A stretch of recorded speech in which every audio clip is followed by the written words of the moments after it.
लेकिन सनातन के बारे में एक बात कहना पड़ेगा। मैं सोमनाथ मंदिर का जिक्र किए बिना नहीं रुकूंगा। थोड़ा आजकल इतिहास को गंभीरता से पढ़ने की कोशिश कर रहा हूं, समझने की कोशिश।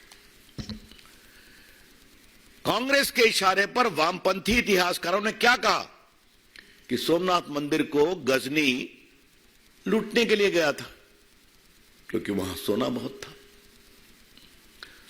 मैं अभिनंदन करूंगा विक्रम जी और अन्य कई युवा इतिहासकारों का जिन्होंने एविडेंस के बिना पर यह साबित कर दिया कि मोहम्मद गजनी के जो इतिहासकार साथ चल रहे थे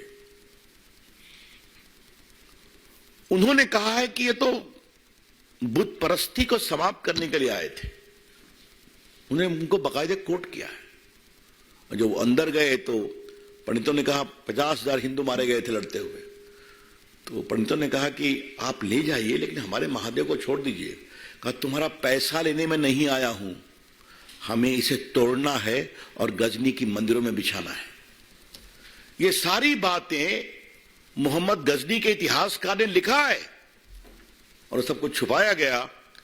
और गर्व है सरदार पटेल, कन्हैयालाल मुंशी और स्वर्गीय राजेंद्र प्रसाद राष्ट्रपति पर उन्होंने हिम्मत करके उस मंदिर को पुनरुत्थान करवाया और राजेंद्र बाबू वहां गए नेहरू जी के विरोध के बावजूद। जरा सोनिया जी ये भी अतीत आपको मुझे याद दिलाना जरूरी है। लेकिन सोनिया जी एक बात आप ध्यान रखिए, उस समय हम छोटी पार्टी थे, अब हम बहुत बड़ी पार्टी हैं, हम देश पर शासन करते हैं। और हिंदुस्तान में सनातन प्रेमी, हिंदू आस्था के सम्मान करने वाले आज बड़ी संख्या बुलंदी से खड़े हैं। कुछ आप जवाब देंगे कि खामोश रहेंगे? जितना आप खामोश रहेंगे उतना ही देश को स्पष्ट होगा कि सनातन का विरोध आपके गठबंधन के एजेंडा का एक कॉमन मिनिमम प्रोग्राम है, सीएमपी। इसलिए क्या नीतीश कुमार, क्या लालू प्रसाद, क्या सोनिया जी, क्या खड़गे जी, क्या प्रियंका जी और राहुल गांधी तो बहुत ज्ञानी है तो उनके बारे में मैं क्या कहूं। ये सब खामोश हैं। एक की हिम्मत नहीं है कि खुलकर बोले।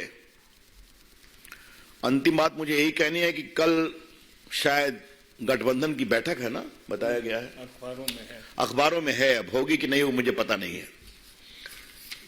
तो the BJP will urge this so-called selfish opportunistic alliance to come with a categorical resolution that we completely dissociate ourselves and this is not our agenda. ठीक है, धन्यवाद। अब आपके कोई प्रश्न हो तो बताइए।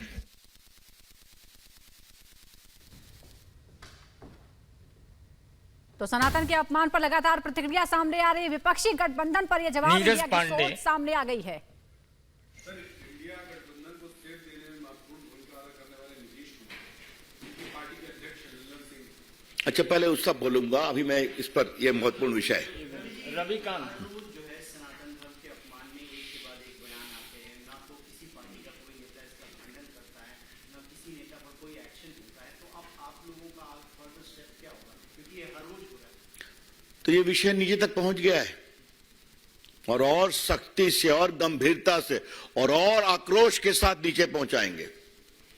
और एक एक जनता से कहीं से इनसे सवाल करो, ये भाषण देने आए तो होगा, ये बनाएंगे इसको। और एक बात और जान लीजिए, और ये बात मैं बड़ी विनम्रता से लेकिन बड़ी जिम्मेदारी से कह रहा हूं, सैकड़ों वर्षों के इस्लामिक और मुगल काल में तो सनातन की जड़ें कमजोर हो नहीं पाई। सैकड़ों साल के अंग्रेजों के शासन काल में तो सनातन की मजबूत नींव हिल नहीं सकी। ये लोग क्या है, क्या कर पाएंगे? लेकिन हां, वोट के लिए कहां तक जाते हैं ये हम देश को बताएंगे और विरोध करेंगे। यतीन्द्र टीवी 18। कांग्रेस की विधायक प्रतिमा दास उन्होंने कहा कि पवन मुंडे ने जो बोला है मैं उसका समर्थन करती हूं, उसने सही बोला है। अब इसका जवाब आप बिहार कांग्रेस के प्रवक्ताओं से पूछिए, और बिहार में भाजपा की योग प्रवक्ताओं की टीम है। अच्छी बात है, चलने दीजिए कंपटीशन। कांग्रेस की वो विधायक है तो कांग्रेस के नेता जवाब देना। शैलेंद्र आप